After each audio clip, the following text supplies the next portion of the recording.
Assalamualaikum warahmatullahi wabarakatuh. Perkenalkan, nama saya Husain Andi Reza Pradana, NPM 2121545. Di sini saya akan mempresentasikan tentang makalah atau artikel saya. 1. Pembagian ilmu hadis dan cabang-cabangnya dan riwayatnya. 1. Rumusan masalah pengertian hadis dan riwayat. 2. Cabang-cabang ilmu hadis dan riwayat. 1. Pengertian ilmu hadis dan riwayat. Jumhur ulama memberikan batasan tentang definisi hadis riwayat ialah suatu ilmu untuk mengetahui sabda-sabda Nabi, perbuatan Nabi, takrir Nabi dan sifat beliau. B. Cabang-cabang ilmu hadis dan riwayat. 1. Ilmu rijal hadis. 2. Ilmu jarwal tahdil. 3. Ilmu ikhlal hadis. 4. Ilmu gharib al hadis. 5. Ilmu muqtadif al-hadis. 6. Ilmu nasih wal masuk. Pengertian ilmu trafiologi. 7. Ilmu fa'an al-muhammad. 8. Ilmu asbab usmul al-hadis. 9. Ilmu tahfil akhtari. Ilmu muhtalah al-hadis. 1. Ilmu al-hadis. Ilmu rik al-hadis adalah salah satu ilmu pengertian dari cabang ilmu hadis, karena ilmu al-hadis adalah ilmu yang membahas tentang urusan sanad dan matan, dan orang-orang yang dibahas dalam sanad adalah periwayat hadis, serta otomatis menjadi bahasan dalam ilmu ini. Maka tidak aneh jika para ulama memberikan perhatian lebih terhadap ilmu hadis ini. 2. Ilmu jar'ah wal takdil. Secara bahasa, jar adalah masdar dari kalimat hajar bahra yang berarti luka atau mengalirkan darah. Takdil berasal dari takdil yang berarti apa yang terdapat dalam diri yang menyebabkan menjadi lurus dan baik. 3. Ilmu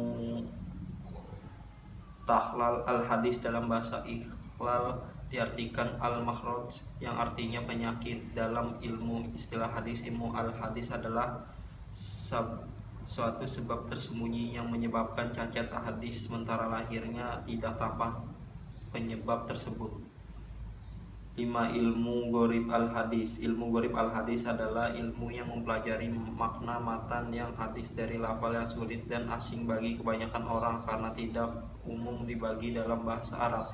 Sebab Rasulullah SAW hidupnya tentu hadis-hadis beliau tidak sungkar dipahami oleh orang Arab di masa itu. Rasulullah SAW merupakan orang yang paling fasih berbahasa Arab. Jika ada perkataan beliau yang masih dipahami oleh para sahabat, mereka akan bertanya kepadanya secara langsung. 5. Ilmu mukhtalif al-hadis. Di dalamnya kitabnya Dr. Mahfud Al-Toha menjelaskan secara sederhana tentang muhtafal al-hadis.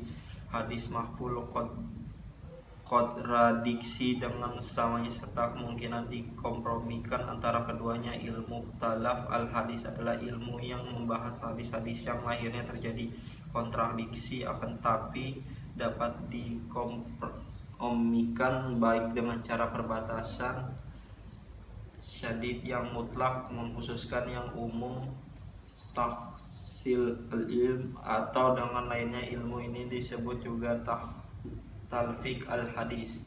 6. Ilmu nasih wal mashu. Menurut ulama usul fikih, nasah adalah pembatalan hukum syarah oleh syar'i dengan dalil syarah yang datang. Kemungkinan ilmu nasih dan maksud menurut ahli hadis adalah ilmu yang membahas tentang hadis-hadis yang nasahan dinasakah.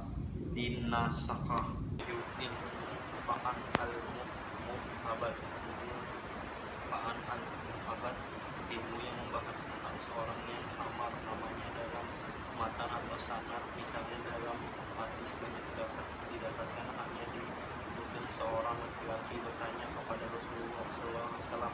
Demikian juga dalam sanad disebutkan orang laki-laki meriwayatkan, dan seterusnya. Ibnu Hajar al-Asqalani menjelaskan nama-nama para perawi yang belum disebutkan oleh Sahih Al-Bukhari dalam kitab Hidayah As-Sari Muqaddimah Fathah Al-Bari. 8. Ilmu asbab urudul al-hadis. Menurut ilmu ashabul wurud adalah ilmu yang menerangkan sebab-sebab datangnya hadis dan beberapa munasabahnya. Latar belakang ilmu ini menjelaskan tentang sebab-sebab datangnya hadis, latar belakang dan waktu terjadinya. Misalnya, datang suatu hadis, Nabi ditanya oleh seorang sahabat tentang suatu masalah yang dianggap sulit baginya. Ilmu sangat penting dalam memahami makna yang terkandung dalam matan hadis secara kontekstual, seperti ilmu asbabun nuzul Al-Quran bagi pemahaman Al-Quran.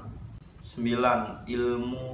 Ilmu tashih dan tahrif adalah ilmu yang membahas hadis-hadis yang diubah titiknya mushaf dan diubah bentuknya musharaf. 10.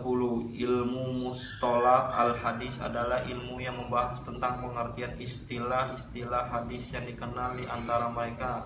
Maksudnya ini membicarakan pengertian istilah-istilah yang dipergunakan ahli hadis dalam penelitian hadis, disepakati mereka sehingga populer di tengah-tengah mereka, misalnya sanad dan matan, mukhraj dan mutawir, ahad, sahih, doif dan lain-lainnya.